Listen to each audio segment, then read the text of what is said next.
দোয়া ও মোনাজাতের মধ্য দিয়ে পিডব্লিউডি ইউনিট বিএনপির উদ্যোগে জুলাই স্মৃতি 2025 ও দেয়াল লিখন এবং এলাকার সৌন্দর্য বৃদ্ধিকরণ কর্মসূচির শুভ উদ্বোধন। বিশেষ প্রতিনিধি মোহাম্মদ শাহাবুদ্দিনের রিপোর্টে বিস্তারিত। সাথে আছে আমি রাজিয়া সুলতান। আপনারা দেখছেন i1 টিভি। উদ্বোধনী অনুষ্ঠানে প্রধান অতিথি হিসেবে উপস্থিত ছিলেন পল্টন থানা বিএনপির সাবেক সভাপতি ও ঢাকা মহানগর দক্ষিণ বিএনপির সদস্য লোকমান হোসেন ফকির।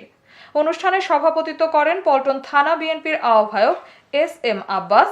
বিশেষ অতিথি হিসেবে উপস্থিত ছিলেন পল্টন থানা বিএনপির সদস্য সচিব কাজী হাসিবুর রহমান শাকিল, যুগ্ম আহ্বায়ক ফিরোজ আলম পাটোয়ারি, ইমরান হোসেন, মোহাম্মদ শাহিন, মোসলেউদ্দিন। অনুষ্ঠানে প্রধান অতিথি লোকমান হোসেন ফকির পল্টন থানা বিএনপির যুগ্ম আহ্বায়ক নজরুল ইসলাম জুয়েলের এই উদ্যোগকে স্বাগত জানিয়ে বলেন, এই উদ্যোগটি অত্যন্ত চমৎকার উদ্যোগ।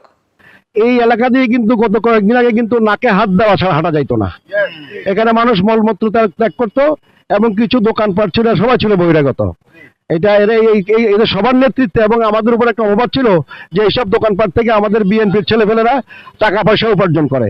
কিন্তু এটা প্রমাণিত হয়েছে যে আমাদের বিএনপির নামে যে দখল বাণিজ্যের কথা বলে যারা এই সমালোচনা করেন তাদেরকে আমি ওয়েলকাম জানাচ্ছি to come and see. BNP দখল করে না, বিএনপি দখল মুক্ত করে। জুলাই স্মৃতি, দেয়াল লিখন ও এলাকার সৌন্দর্য বৃদ্ধিকরণে পিডব্লিউডি ইউনিট বিএনপিকে আমি আন্তরিকভাবে ধন্যবাদ জানাচ্ছি।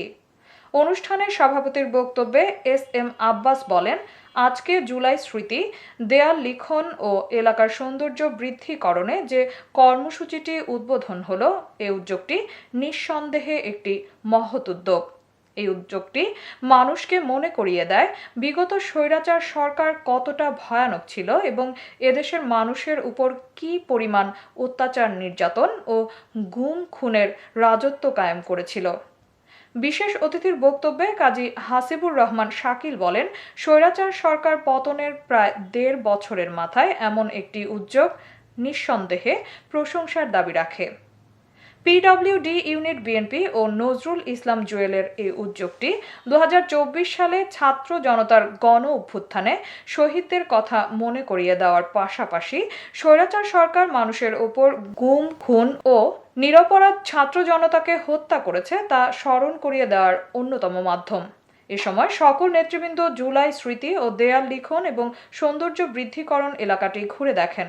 এছাড়াও অনুষ্ঠানে সকল বক্তারা ঢাকা 8 আসন থেকে ধানের শীষের মনোনীত প্রার্থী বিএনপির স্থায়ী কমিটির অন্যতম সদস্য মির্জা আব্বাসকে ধানের শীষ মার্কায় ভোট দিয়ে বিপুল ভোটে বিজয়ী করার প্রত্যয় ব্যক্ত করেন এবং মির্জা আব্বাস বিগত সময়ে যে উন্নয়ন ও অগ্রগতি ও বেকারত্ব সমস্যা দূরীকরণে ভূমিকা রেখেছেন তা তুলে ধরেন। এই এলাকার মাটি মানুষের নেতা জননেতা মির্জা আব্বাসকে আগামীতে এলাকায় ধানের শীষে কৃতজ্ঞতা স্বরূপ এই এলাকার উন্নয়নের রূপকার জননেতা মির্জা আব্বাসকে আপনার ধানের শীষে ভোট দিবেন এবং এই এলাকায় প্রত্যেকটি অলিতে গলিতে গিয়ে আপনাদের সাবলীল ব্যবহার এবং সাংগঠনিক দক্ষতা দিয়ে মানুষের মন জয় করবেন। আরে ভাই এই এলাকায় ফেসিস্ট আমলে 2টি সংসদ সদস্য ছিলেন, কেউ তাদের ভাষা চিনেন না। এখন যে আসতেছেন তার ভাষা আপনারা চিনেন না, কিন্তু মির্জা আব্বাসের ভাষায় আপনারা 5 মিনিটে চলে যেতে পারবেন এবং আপনাদের দুর্দশার কথা বলতে পারবেন। যিনি আসছেন তার নামও ভালো করে জানেন না, তার জন্য তাকে তো ভোট দেওয়ার প্রশ্নই ওঠে না। যাকে চিনি, যিনি উন্নয়নের রূপকার, তাকে আমরা ভোট দিব এবং অধিক সংখ্যক ভোট দিয়ে আমরা তার বিজয় ছিনিয়ে আনবো ইনশাল্লাহ। এই প্রত্যাশা রেখে আমি আমার বক্তব্য শেষ করলাম। খোদা হাফেজ। বাংলাদেশ জিন্দাবাদ। অনুষ্ঠানে 13 নং ওয়ার্ড উত্তরের সভাপতি গাজী সালাউদ্দিন, দক্ষিণের সভাপতি মীর হোসেন কামাল, সাধারণ সম্পাদক শরীফ উদ্দিন মুন্না ও ইউনিট বিএনপির নেতৃবৃন্দ শাহাবুদ্দিন, হাবিব খান, সোহেল, সোহাগ, স্বপন সহ অন্যান্য নেতৃবৃন্দ উপস্থিত ছিলেন। এতক্ষণ সঙ্গে থাকার জন্য ধন্যবাদ। i1 টিভি নিয়মিত আপডেট পেতে ভিজিট করুন আমাদের ওয়েবসাইট, ফেসবুক, ইনস্টাগ্রাম ও ইউটিউব চ্যানেলে।